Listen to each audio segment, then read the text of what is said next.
Lord Ganesha's marriage.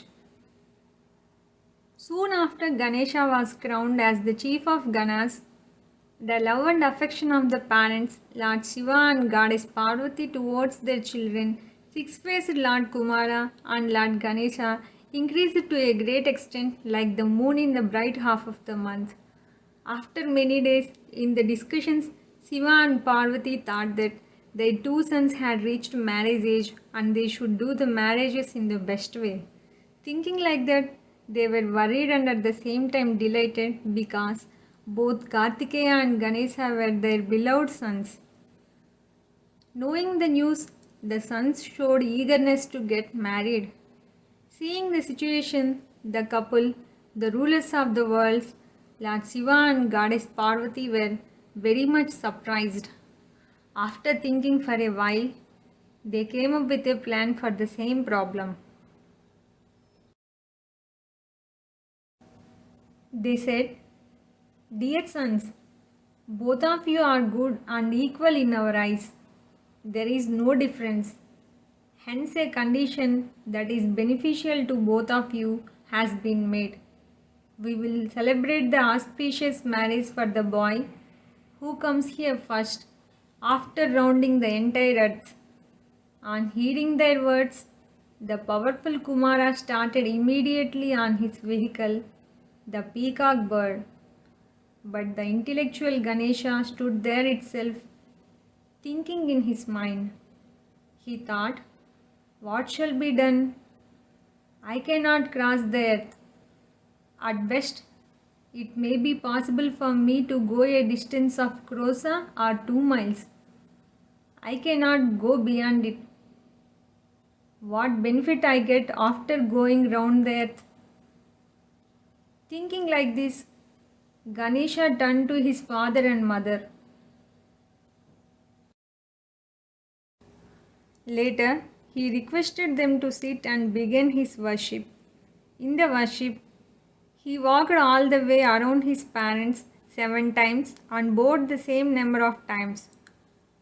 Soon after this, after joining his hands in devotion, Ganesha, the ocean of intelligence, told his parents that his marriage can be celebrated quickly. But the parents, Lord Shiva and Parvati, reminded Ganesha that he should complete one round around the entire earth in order to celebrate the marriage. They also asked Ganesha to start quickly as their other son Kumara had already left for the same task. Hearing the words from his parents, Ganesha immediately questioned them that even though he completed 7 rounds around the entire earth, why his intelligent parents were saying he did not complete his task. Seeing the confidence of Ganesha, the parents, who were famous in divine sports, questioned him when did he traverse around the earth that consists of 7 continents, huge oceans, and large forests. But the confident and intellectual Ganesha again told them that he had intelligently traveled the earth, including the oceans and forests. He further said, "He who worships his parents and circumambulates them will certainly get the fruit of traveling around the earth.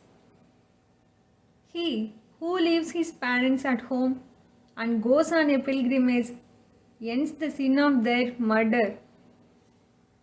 These things are mentioned frequently in the Shastras and the Vedas.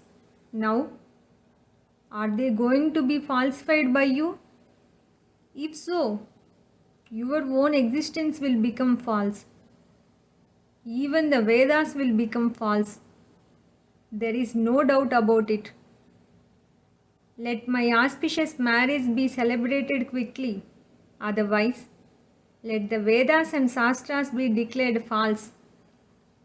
Saying this, Ganesha stood silently in front of his parents.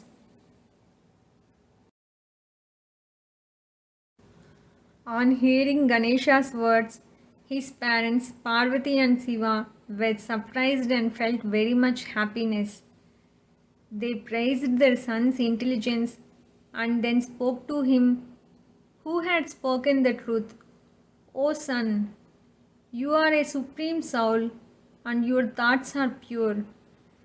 What you have said is always true. If a person is keenly intelligent, when misfortune comes, then his misfortunes perish as like darkness perishes when the sun rises. He who has intelligence possesses strength as well.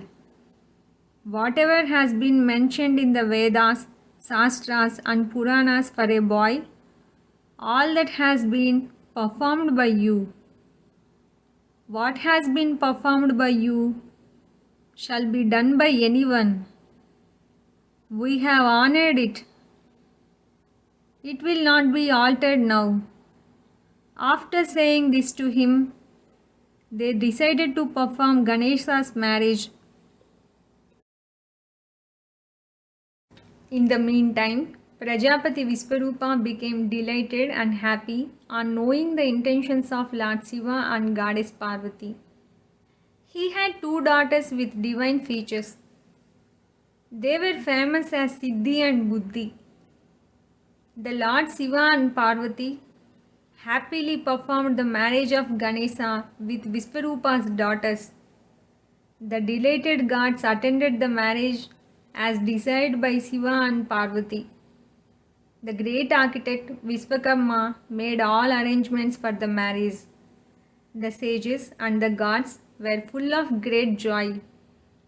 Ganesha looked very much happy about his marriage.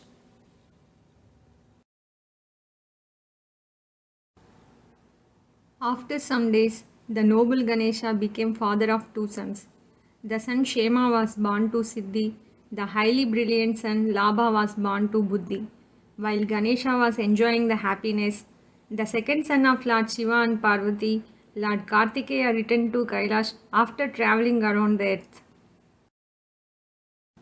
There, he was addressed by Lord Narada, the great soul who was famous for creating quarrels.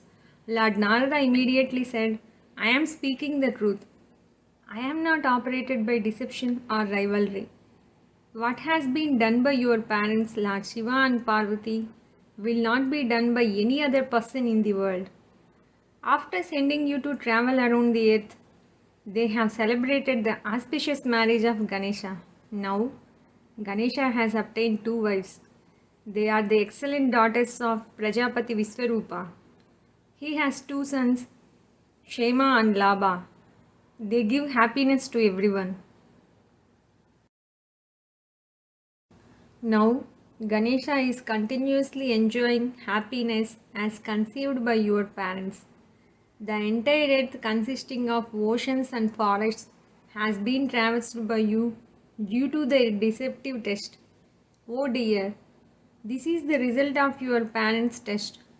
If parents begin to deceive, or if our masters begin to deceive, others also will begin to deceive. Your parents have not done well. Just think over it. I don't think their actions have been good. If a mother were to poison her son, if father were to sell his son, if the king were to confiscate the assets of his people, then what can be said unto whom? Oh dear, an intelligent, peace-loving person shall never look at the face of the person who has committed this harmful deed. This policy has been mentioned in the Vedas and sacred texts. It has been intimated to you. Now, do as you wish. Deceived by Lord Shiva's Maya, Narada spoke all these words to Lord Kumara and then stood silently.